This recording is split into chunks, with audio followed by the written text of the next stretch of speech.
Hey, everybody. So, if you've been a Christian for any amount of time, you've probably come across this word worldview.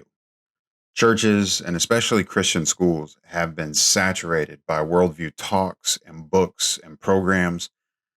But what even is a worldview?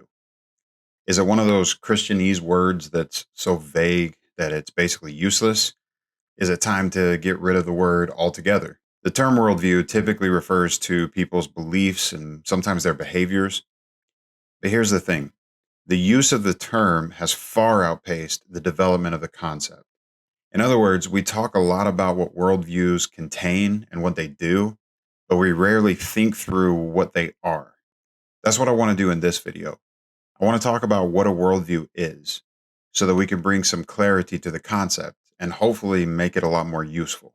The work of the late James Sire is a really good example of the problem, but it's also a really good example of the solution.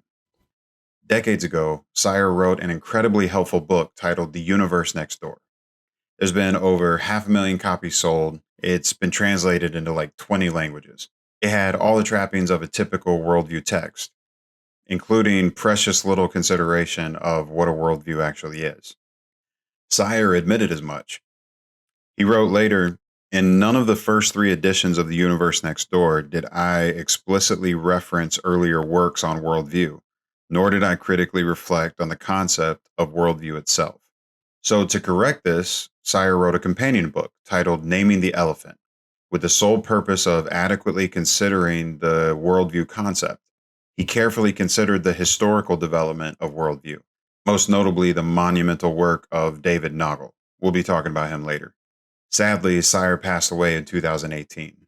But 3 years prior to that, he released a second edition of Naming the Elephant, where he brought in even more consideration from theologians like N.T. Wright and philosophers like James K.A. Smith. Needless to say, Naming the Elephant made up for what The Universe Next Door lacked: a robust consideration of what worldviews are and how they come to be. Unfortunately, the conceptual clarity that Sire was working towards is still being far outpaced by worldview literature and content that uses the term but doesn't consider the concept. In fact, conceptualization of worldview typically comes from analogies, most of which aren't great, some of which are just wrong. So, for the rest of this video, I want to try to bring some clarity to the concept of worldview by asking four questions. First, what is happening with my worldview? I think it's important to understand why worldviews are even a thing. In his historical survey of the concept of worldview, David Nagel found that the concept of worldview has found a home in all sorts of places. Everything from idealism to existentialism, from modernism to postmodernism. But there's a pretty obvious pattern. Throughout the history of ideas, philosophers grapple with the relationship between the world in which we find ourselves and our view of it. And really, anyone who thinks about it long enough and deep enough is confronted by this.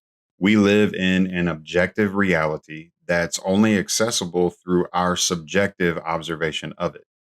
In her book, The Two Greatest Ideas, philosopher Linda Zagzebski argues that many of the greatest intellectual accomplishments the world's ever seen are grounded in two ideas. One is that the idea that the human mind can grasp the universe.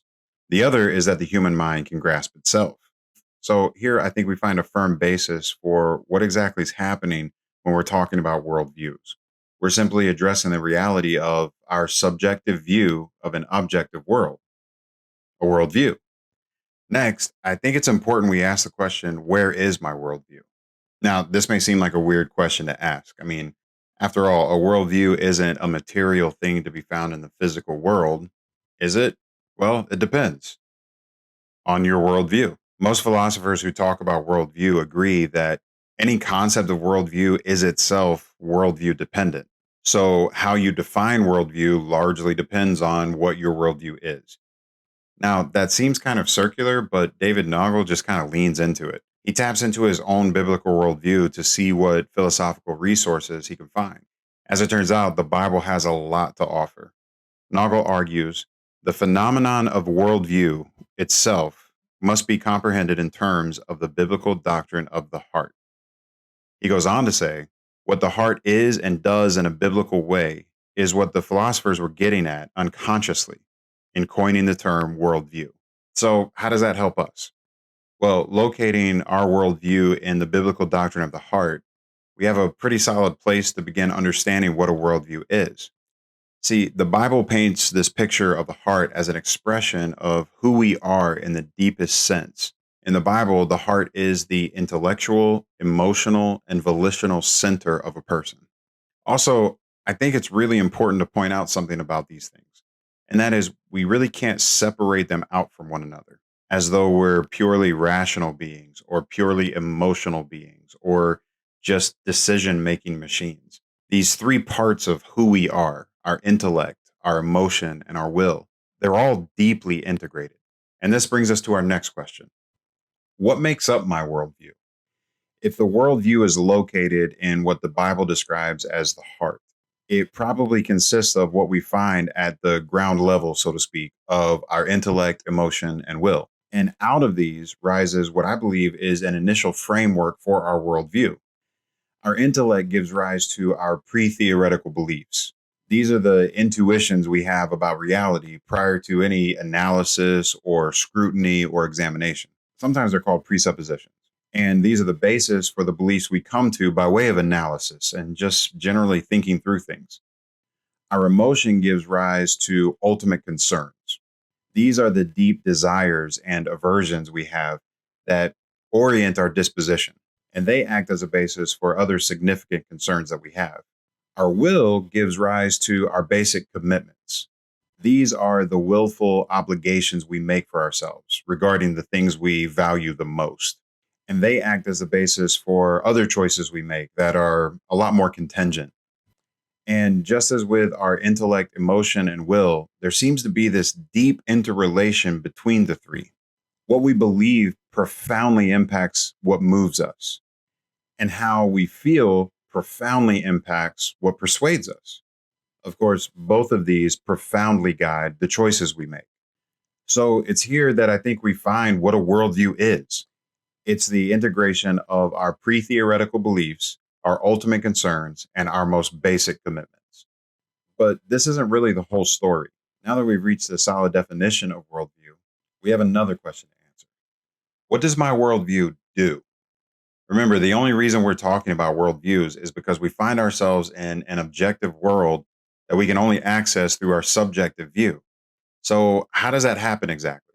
I would argue that much of how we interact with other people and the world around us.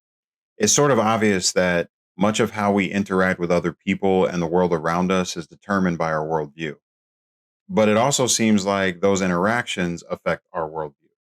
In other words, our worldview shapes and is shaped by our experience with objective reality. There are all sorts of ways in which our actions, both on an individual and cultural level, impact what we believe, how we feel, and the choices we make. For example, many philosophers have argued that two of the primary ways we interact with people and with the world around us is by way of symbols and stories. By symbols, I mean the uniquely human ability to use one part of reality to refer to another. These are things that are as basic to our existence as language and numbers. We also use symbols to express how we feel and what those feelings are in themselves.